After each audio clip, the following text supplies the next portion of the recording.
Hi ಪ್ರೀತಿಯ ಸ್ನೇಹಿತರೆ, ನಮಸ್ಕಾರ. ಈಗ ಹಲಸಿನ ಸೀಸನ್ ಅಲ್ವಾ? ಈ ಹಲಸಿನ ಸೀಸನಲ್ಲಿ ನಾವು ಚಿಪ್ಸ್ ಮಾಡ್ತಿದ್ರೆ ಹೇಗೆ?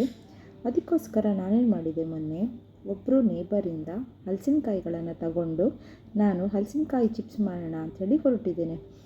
ಯಾರಿಗೆ ಬೇಕು ಮಾರೆ ಈ ಕೆಲಸ?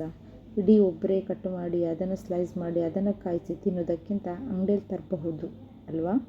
ಆದರೆ ಅಂಗಡಿಯಲ್ಲಿನ ರೇಟ್ ನೋಡಿದರೆ ಪರವಾಗಿಲ್ಲ, ಸ್ವಲ್ಪ ಕೆಲಸ ಆದರೂ ಕೂಡ ಮನೆಯಲ್ಲೇ ಕೂತ್ಕೊಂಡು ಚಿಪ್ಸ್ ಮಾಡೋಣ ಅಂಥೇಳಿ ನಾನು ರಾತ್ರಿ 9 ಗಂಟೆಗೆ ಹಲಸಿನಕಾಯಿ ಚಿಪ್ಸ್ ಮಾಡಲಿಕ್ಕೆ ಶುರು ಮಾಡಿದೆ.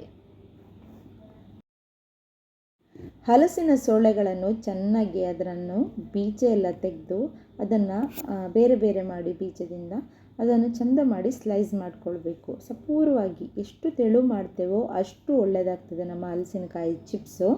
ನಾನು ಅದಕ್ಕೇನು ಮಾಡಿದೆ, ಅದನ್ನೆಲ್ಲ ಸೊಳ್ಳೆಗಳನ್ನೆಲ್ಲ ಬೇರೆ ಮಾಡಿ ಸಣ್ಣದಾಗಿ ಸ್ಲೈಸ್ಗಳನ್ನು ಮಾಡ್ಕೊಂಡಿದ್ದೀನಿ. ಈಗ ನನಗೆ ಒಂದು 20-30 ತೋಳೆಗಳು ಸಿಕ್ಕಿತ್ತು. ಅದರಲ್ಲಿ ಎಷ್ಟು ಚೆಂದ ಇತ್ತು ಅಂತ ಹೇಳಿದರೆ ಅದರ ಸೈಜ್ ನೋಡಬೇಕಿತ್ತು.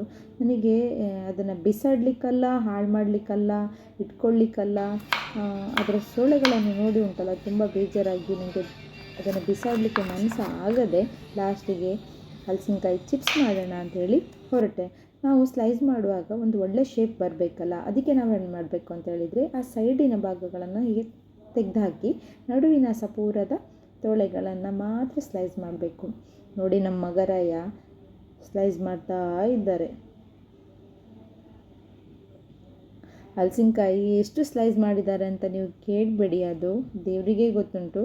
ಏನೂ ಇರಲಿ, ನನ್ನೊಟ್ಟಿಗೆ ಅವನು ನನಗೋಸ್ಕರ ಹೆಲ್ಪಿಗೋಸ್ಕರ ಬಂದಿದ್ದ. ಒಂದು ಬಾಣಲೆಯಲ್ಲಿ ಒಂದು ಎಣ್ಣೆಯನ್ನು ಕಾಯಲಿಕ್ಕಿಡುವ. ಸಾಧ್ಯ ಆದಷ್ಟು ಬಿಸಿ ಆಗಬೇಕು, ಅದು ತುಂಬಾ ಬಿಸಿ ಆಗಬೇಕು, ಒಳ್ಳೆ ಹೀಟ್ ಆಗಬೇಕು. ಒಮ್ಮೆ ಒಂದು ಸಣ್ಣ ಪೀಸ್ ಹಾಕಿ ನೋಡಿದೆ, ಒಳ್ಳೆ ಹೀಟಾಗಿದೆ. ಈ ಸಣ್ಣದಾಗಿ ಸ್ಲೈಸ್ ಮಾಡಿಟ್ಟಂತಹ ಈ ತೋಳೆಗಳನ್ನು ನಾನು ಹಾಕ್ತಾ ಇದ್ದೇನೆ.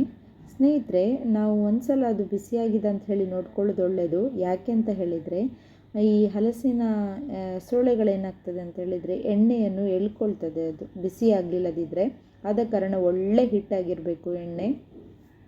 ಮತ್ತು ಈ ಹಲಸಿನ ಸ್ಲೈಸ್ಗಳನ್ನು ನಾವು ಹಾಕ್ತೇವಲ್ಲ, ಹಾಕಬೇಕಾದ್ರೆ ಉಂಟಲ್ಲ, ನಾವು ಒಮ್ಮೆಗೆ ಹಾಕಬಾರ್ದಾಯ್ತಾ. ಯಾಕಂತ ಹೇಳಿದರೆ ಅದು ಎಣ್ಣೆ ಉಕ್ಕಿ ಬರ್ತದೆ.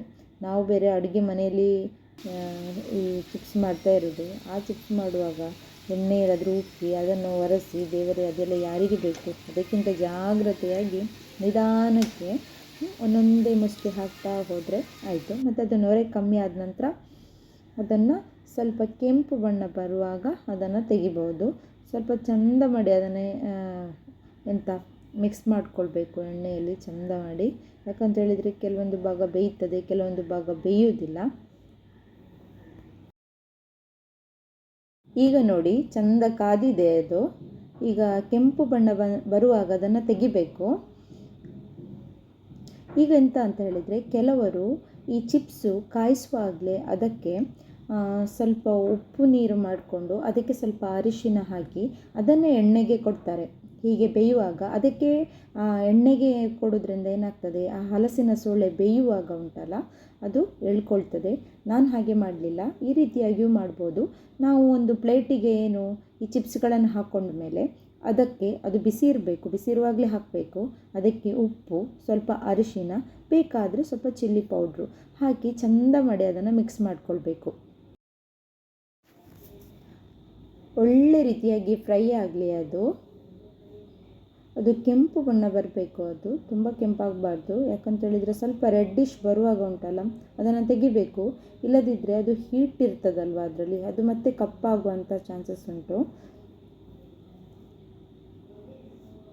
ನೋಡಿ, ಇಷ್ಟು ಸ್ವಲ್ಪ, ಅಂದರೆ ತುಂಬ ಕೆಂಪು ಅಲ್ಲ, ಆಚೆಯಿಂದ ಹಸಿ ಕೂಡ ಅಲ್ಲ, ಕೆಂಪು ಮತ್ತು ಬಿಳಿ ಮಿಶ್ರಿತವಾಗಿರುವಂತಹ ಈ ಬಣ್ಣ ಬರಬೇಕು ಅದರಲ್ಲಿ.